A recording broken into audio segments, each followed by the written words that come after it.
Olá, o meu nome é Bárbara. Na aula de hoje nós vamos falar sobre a nova reforma ortográfica do português. A gente vai abordar temas como a acentuação, que houveram algumas mudanças na acentuação, a inclusão de letras no nosso alfabeto, como W, K e o Y, o trema, que deixou de existir, o uso do hífen, dentre outros assuntos.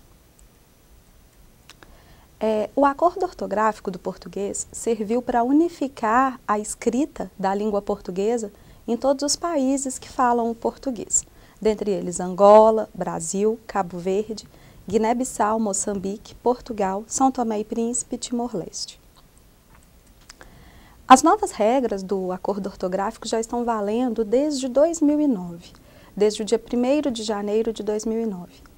O ex-presidente Luiz Inácio Lula da Silva, ele assinou um decreto onde existiria um período de transição de 2009 até 2012. Esse período de transição, o que é? É o período em que são válidas as duas formas de escrever, a antiga e a nova, com o novo acordo. A partir de 2012, estando em novembro, agora daqui a 2 meses aproximadamente, só valerá a nova forma de escrever. Daí a importância dessa aula e de termos domínio do novo acordo, a forma de escrever as palavras de acordo com o novo acordo. Vamos tratar agora das mudanças na acentuação. Houveram basicamente 4 mudanças na acentuação das palavras. A primeira dessa mudança é que sumiu o acento dos ditongos abertos EI e OI das palavras paroxítonas. O que é ditongo? Ditongo é quando há o encontro de 2 vogais na mesma sílaba. Ditongos abertos é o ditongo de pronúncia aberta, como ideia e boia, por exemplo. E o ditongo aberto, EI e OI das palavras paroxítonas, eles não são mais acentuados. Também o que é uma palavra paroxítona? É aquela que tem a penúltima sílaba mais forte. Por exemplo, ideia. A sílaba mais forte é a sílaba em que se encontra esse ditongo aberto. EI era acentuado antigamente e agora com a nova regra não é mais. Boia também é o mesmo exemplo, é uma palavra paroxítona. O OI de pronúncia aberta não é mais acentuado. Asteroide, o mesmo exemplo, a sílaba mais forte é herói. A penúltima sílaba era acentuada e não é mais. Coreia também, uma outra palavra que serve-nos como exemplo. O EI de pronúncia aberta era acentuado e não é mais. A gente tem que ter atenção para o seguinte ponto. As palavras oxítonas, ou seja, aquelas que têm a última sílaba mais forte, mesmo que tenham esses ditongos abertos, o EI e o OI, elas permanecem, continuam sendo acentuadas, como herói, papéis, troféu, elas mantêm o acento. Então, a gente tem que lembrar e fixar bem que essa eliminação do acento é somente nas palavras paroxítonas que tenham esse ditongo aberto. Paroxítona, só para lembrar, penúltima sílaba mais forte.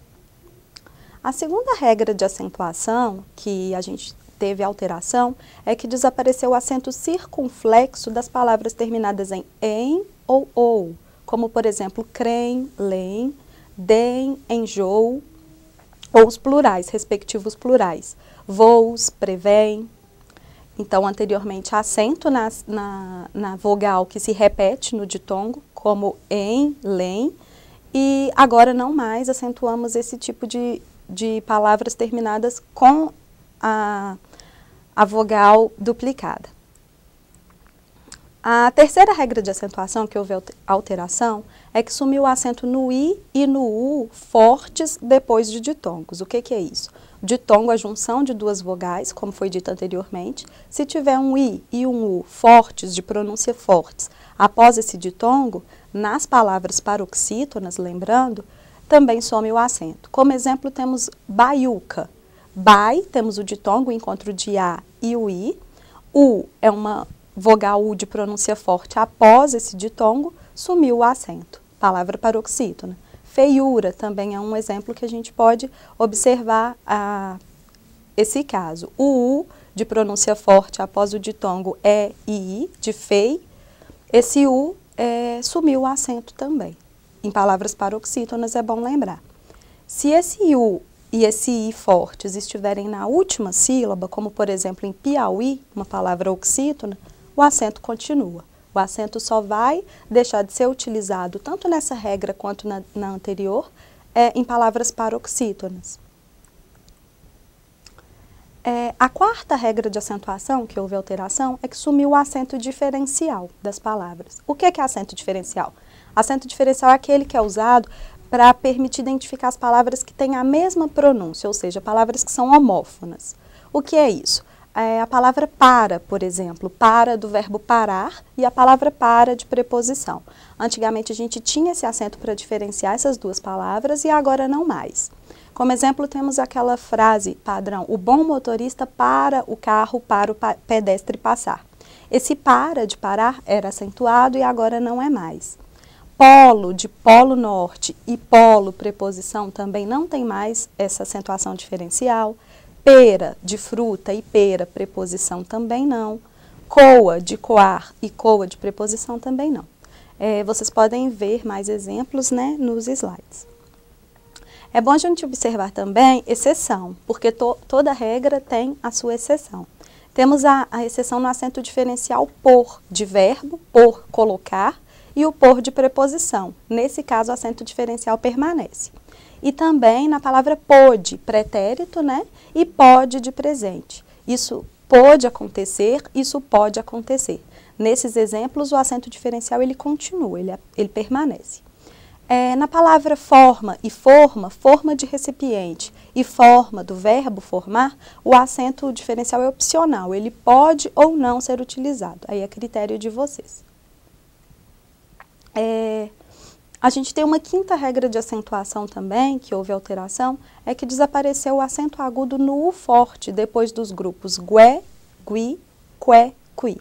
O que é isso? Por exemplo, na palavra averiguar, a gente tem esse encontro guar aí. Quando dizemos averigue, esse U forte anteriormente era acentuado e agora não é mais. Apaziguar também tem esse encontro guá. Quando dizíamos apazigue, esse apazigue tinha o acento, né? E agora não mais. Ele argue era acentuado e não é mais. Enxague, você, esse U forte também era acentuado e não é mais. As demais regras de acentuação, ou seja, aquelas que não foram faladas aqui, que eu não mencionei, elas permanecem as mesmas. É bom a gente fixar também em relação ao nosso alfabeto. O nosso alfabeto anteriormente tinha 23 letras, né? E agora ele passa a ter 26 letras, incorporando as letras K, W e Y. Anteriormente essas letras eram tidas como letras adicionais ao alfabeto e agora elas realmente foram incorporadas, né? O nosso alfabeto. Tem também uma mudança no novo acordo da grafia das palavras, que são limitadas a Portugal. Desaparece o C e o P das palavras em que essas letras não são acentuadas. Por exemplo, ação é uma palavra que em Portugal era escrita com 2 Cs. O C que não é pronunciado nessa palavra, ele desaparece. Ótimo também, tinha um P mudo aí que não era pronunciado esse P e esse P desapareceu. A gente vai falar também do hífen, quando o hífen é eliminado. O hífen foi eliminado quando o prefixo, ou seja, a palavra que vem antes, ela termina em vogal e o segundo elemento começa com uma vogal diferente. Como assim? Extraescolar, por exemplo. O prefixo, a palavra que vem antes, termina com uma vogal e a palavra que vem depois se inicia por uma vogal diferente. Nesse caso, o hífen foi eliminado. Autoestrada também é um exemplo que nos permite observar isso. O prefixo acaba com uma vogal e a palavra subsequente começa com uma vogal diferente. O hífen é eliminado e a palavra passa a ser escrita junto. Um outro caso que o hífen foi eliminado é quando o segundo elemento começa com S ou R. A segunda palavra começa com S ou R, devendo estas consoantes serem duplicadas. Por exemplo, antirreligioso. O segundo elemento começa com R, o hífen é eliminado e a palavra passa a ser escrita com 2 R's, antirreligioso. Infrassom também é um bom exemplo. A segunda palavra começa com a consoante S, o hífen é eliminado e o S precisa ser duplicado. Infrassom com 2 S's. A gente tem que ter atenção para uma explicação, que é o seguinte. O hífen ele vai ser mantido quando o prefixo terminar em R. Por exemplo, super revista. O segundo elemento começa com R, mas independente disso, o hífen mantém. Por quê? Porque o prefixo termina com R. É bom a gente lembrar, é uma regra única, né, que é no caso do trema, que o trema ele desapareceu em todas as palavras do português. Frequente, recebi o trema e agora não mais. Linguiça também é uma palavra que tinha o trema, não tem mais. Sequestro e todas as palavras que o trema era utilizado, ele não existe mais. É bom a gente lembrar que em palavras como Miller ou Citroën, que não são palavras do português, mas são nomes próprios, o trema permanece. Vou sugerir que vocês visitem alguns sites, como o reformaortográfica.com, o site G1 da Globo, Folha, da UOL também, traz essa explicação de forma bem resumida. Eu espero que tenha ficado clara essa reforma, já que a gente precisa utilizá-la daqui a 2 meses sem o período de transição, e na próxima aula realizaremos exercícios para fixar melhor a nova regra. Boa tarde.